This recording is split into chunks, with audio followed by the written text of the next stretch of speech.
everybody, welcome to another vlog.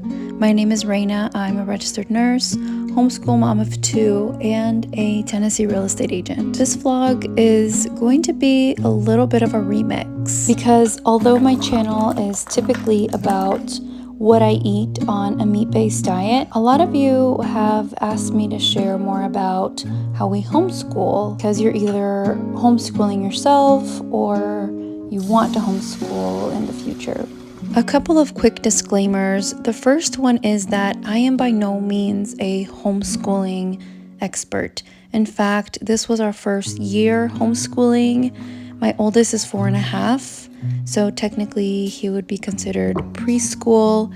This was really a trial run just to see how we all liked it, and we definitely love it and we'll be continuing to do it, and this is just what works for us right now, but I'm sure we will be making changes as the kids' interests change and as the needs of our family change. Second disclaimer is that this vlog is going to be a tad bit heavier on the homeschool talk, but I also wanted to show you guys what we're gonna eat today because I'm super excited about what we made for dinner, and I'm gonna show you guys a new condiment that you need to run, not walk, to the store to get because it is that good. You'll see me cooking dinner towards the end of this video, so make sure to stay tuned. After breakfast, we read a passage from our devotional. This is the one that we have been using. We're already halfway through the year, and we really like it. I love that it meshes God and science because although some people think that those two things can't coexist, this book teaches kids at an early age that not only can they coexist, but science is really just the study of God's creation. Our main curriculum is called Classical Conversations, and we use that for all the subjects: math, reading, English, science, history, Latin. However, we supplement math and reading because the CC math and reading curriculums are not very comprehensive. I mentioned we are halfway through the school year, and right now we are on a winter break, and so right now our days have been just about reviewing the last half of our CC memory work. In mid-January we will be going back, starting new material, finishing out the rest of the year, and restarting our weekly what we call community days, where the kids break up into small classrooms and there is a tutor who reviews the new weekly memory work with them. And it's really more for parents to kind of get some ideas on how to present the new material to your kids so that you can go and do it at home. And it's also a good time for the kids to gather and socialize. We've been reviewing in different ways, but a popular one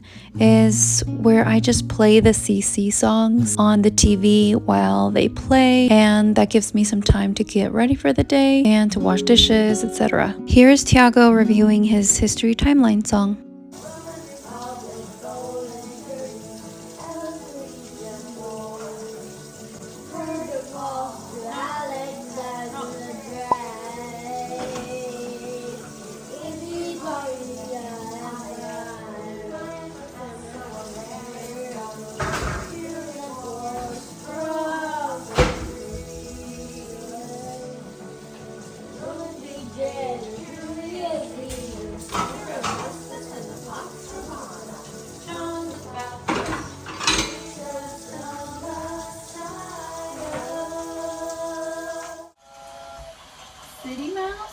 After we review, we usually go somewhere: the library, the park, the museum, or just outside to play. But as you guys saw earlier, it was raining cats and dogs today, so we just decided to stay in and read some books. Tiago is my homebody. He was actually the one that recommended we stay inside because it was too wet for our feet.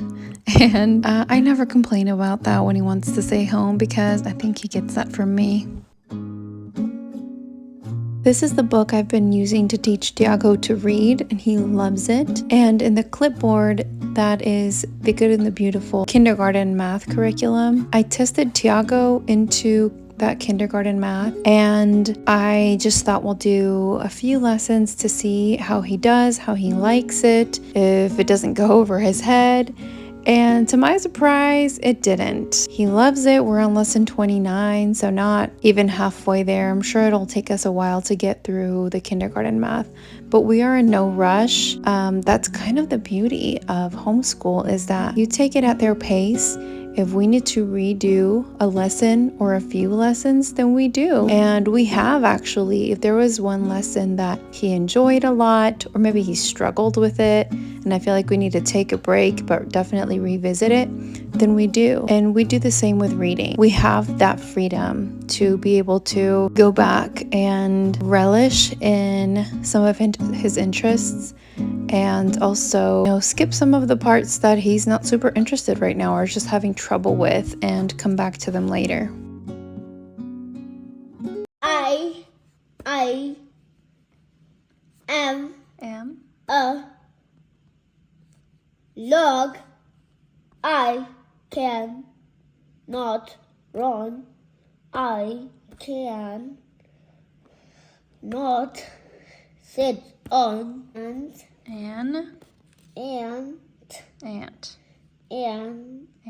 the ant will sit on me. When we're done with our math and reading lessons, we are officially done with school for the day, and the kids are free to do whatever they want. We usually finish between 12 and 2 p.m. And this is where I store our homeschool materials. This includes our curriculum as well as some educational games and some art materials. This used to be in a corner of our kitchen, but I moved it to a corner of our pantry. This works really well, but I do hope that we can have a homeschool room in the future. And now let's make some dinner. I'm going to be breading chicken breasts and pork rinds. You can use chicken thighs as well. In fact, I would recommend you do, because it's usually more flavorful. For the breading, I just process up a bunch of pork rinds. I think I ended up going through about 2.5 bags. And you can season the pork rinds or not. I think I seasoned them with a little bit of salt, pepper, and garlic powder. Once you have enough breading for your chicken, you dip each slice into an egg wash, then into your pork rinds, making sure you get all the crevices, and then you set it aside. Then repeat the process until you're done with all of your chicken. Then you get about 1.5 or 2 inches of oil really hot. I used olive oil just because I ran out of avocado oil. You can also use beef tallow, butter, even whatever fat you want. That's just what I find easier to fry in. And you place your chicken in carefully and turn it over when it's lightly browned, and then take it out.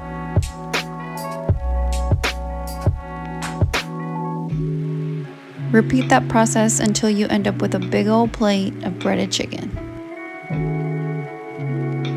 And this is dinner, y'all. I just added a couple of hard-boiled eggs. And this is the condiment you have to go to the store and get. It tastes just like the Chick-fil-A sauce, except without all of the crappy ingredients. This is really clean ingredients, relatively low carb, kind of, depends on how much you use. But y'all, if you are able to have those carbs, I assure you they are 100% worth it.